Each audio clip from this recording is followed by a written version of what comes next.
This is the xa'isla Handbook, Part 9. In this video, we'll talk about rounded uvular sounds.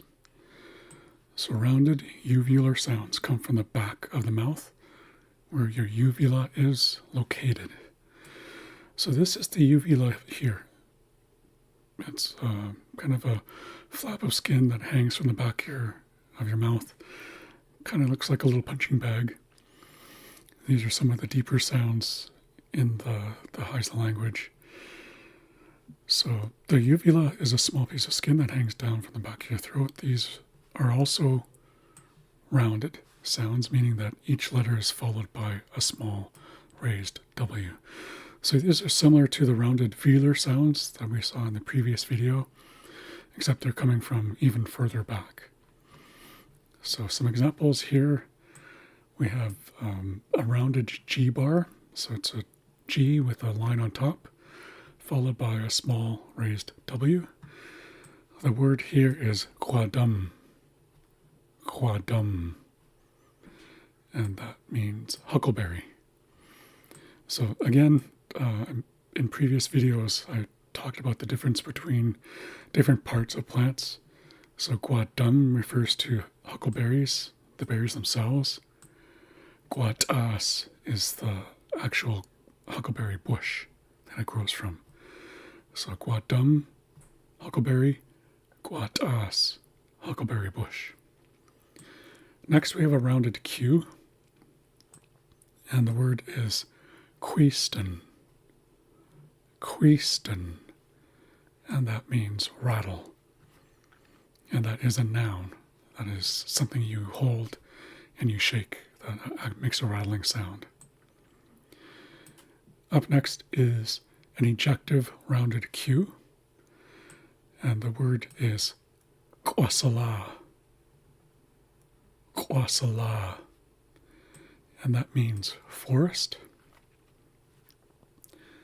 And then the last one is a rounded X bar, and the word here is huanuch,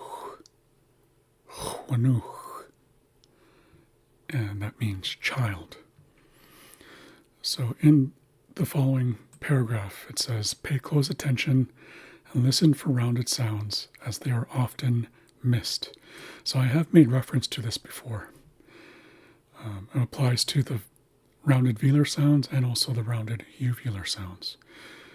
It helps if you watch a fluent speaker's mouth while they're speaking, because if you see them round their lips, then you know it's a rounded consonant that they're pronouncing.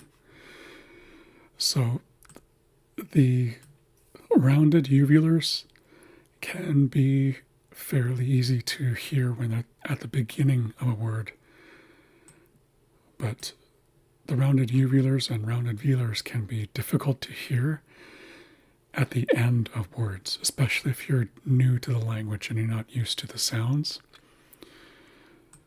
So it might sound like somebody is saying huanu, but it's not that.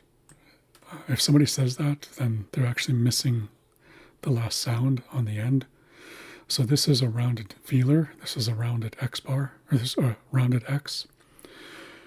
So if you listen closely, I'll say it again, and listen for both instances of rounded consonants. Huanu.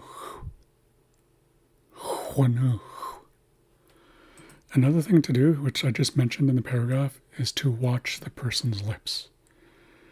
If they're making a rounded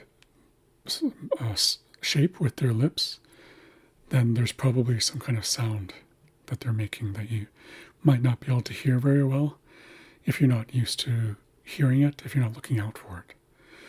So I'll say it again and watch my lips as I pronounce the sounds of this word. Huanu.